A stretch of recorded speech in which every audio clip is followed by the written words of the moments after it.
Here is the chair of the Joint Chiefs of Staff, General Mark Milley, just a few minutes ago. Gary, cut number 3. So across the entire frontline trace of some 900 or so kilometers, the Ukrainians have achieved success after success after success, and the Russians have failed every single time. They've lost strategically, they've lost operationally, and I repeat, they lost tactically. All right, is your blood pressure down, Colonel?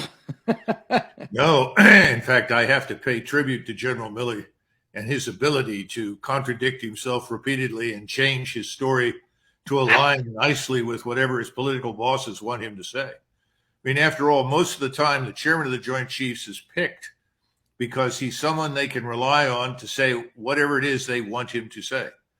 Now, recently, as you know, this is last week, Milley got himself into trouble because he went over to the White House in the Oval Office, and when he was asked about the situation, he said 2 things.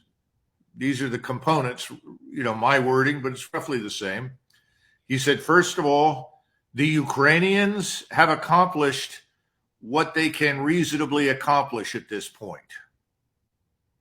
And then secondly, it's a good time to turn to negotiations. We should negotiate. Well, those are probably truthful statements that he honestly believed. Oh, yes, because he knows they're bled white. I mean, their little counterattacks right now are company size, 90 or 100 men with a few vehicles. Just 3 months ago, they were attacking in groups of 30 and 40,000. Then 2 months ago, they were down to 500 and 800.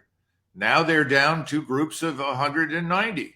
The idea being to keep pressure on the Russians. The Russians have slaughtered them. The exchange rate is roughly 1 Russian casualty for every 8 to 10 Ukrainian casualties. Wow. So who can tell a 4-star general who's the chair of the Joint Chiefs of Staff to go on national television and contradict himself and lie? Who can tell him that and get away with it? The guy next to him, the Secretary of Defense? It's the Secretary of Defense. I mean, usually when Bob Gates was Secretary of Defense, that's what he did. It's everybody has been doing this for decades. This is what happened during the Vietnam War. When Joe Biden says, we're not negotiating, let's take them on. Are plans drawn up for the entry of American boots on the ground into this theater of war? I'm sure that they have contingency plans for U.S. and allied military intervention in Western Ukraine. How far in they plan to go, under what conditions they would go, I have no idea. But it would be imprudent, given the attitude of President Biden and the civilian leaders around him, not to make preparations for something like that. Now, I know that nobody in the Pentagon, at least as far as I can tell, no one at the top wants to do that, because we understand that will make us a co-belligerent. We will end up at war with Russia.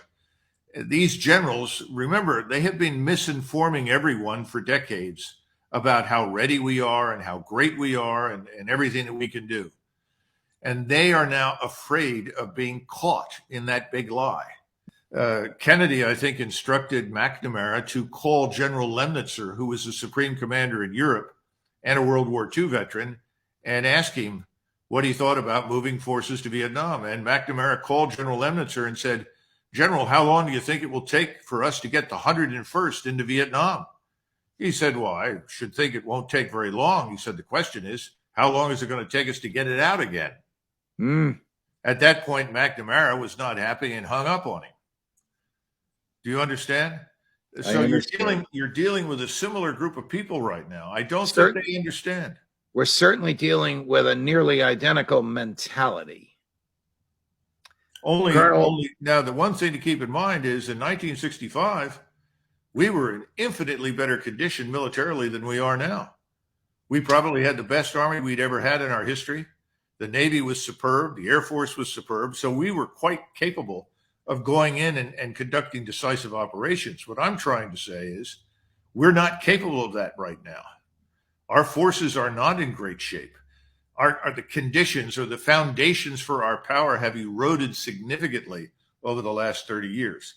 The generals know it, and they're worried.